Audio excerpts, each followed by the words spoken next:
విద్యుత్ ప్రవాహంలోని హెచ్చుతగ్గుల నుంచి పరికరాలను కాపాడడానికి సర్క్యూట్ బ్రేకర్ ఉపయోగపడుతుంది. ఈ కంటెంట్ మీకు నచ్చినట్లయితే వీడియోని లైక్ చేసి ఛానల్కి సబ్స్క్రైబ్ చేసుకోండి. ఇది అధిక వోల్టేజ్ కరెంట్ల నుంచి ఎలక్ట్రికల్ సర్క్యూట్ ను కాపాడుతుంది. కరెంట్ లేదా వోల్టేజ్ పెరిగిన వెంటనే సర్క్యూట్ బ్రేకర్ కరెంటు సరఫరాను ఆటోమేటిక్ గా ఆపివేస్తుంది. అందుకే దీనికి సర్క్యూట్ బ్రేకర్ అనే పేరు పెట్టడం జరిగింది. మన విద్యుత్ వ్యవస్థ అనేది ఒక పెద్ద వలయం లాంటిది. దీనిలో విద్యుత్ ని సరఫరా చేసే వ్యవస్థలతో పాటు అనేక రకాల లోడ్స్ ఒకదానితో ఒకటి కనెక్ట్ చేయబడి ఉంటాయి. ఒక్కొక్కసారి లోడ్ సడన్ గా పెరగడం వల్ల మరియు వాతావరణం అనుకూలంగా లేకపోవడం వల్ల సర్క్యూట్ లో ఉన్న వోల్టేజ్ మరియు కరెంట్ లెవెల్స్ లో తేడాలు వస్తూ ఉంటాయి.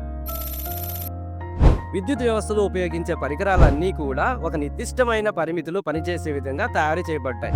వీటి ద్వారా అధిక మొత్తంలో కరెంటు ప్రవహించినప్పుడు హీట్ జనరేట్ అయ్యి పాడైపోతాయి. కొన్ని సార్లు ప్రమాదాలు కూడా సంభవిస్తాయి. అందుకని fuse, MCB, MCCB, circuit breaker లాంటి రక్షణ వ్యవస్థను ఏర్పాటు చేశారు. ఇవి విద్యుత్ ప్రవాహంలో సమస్యలు తలెత్తినప్పుడు సర్క్యూట్ని ఆపివేసి పరికరాలను మనల్ని సురక్షితంగా ఉంచుతాయి.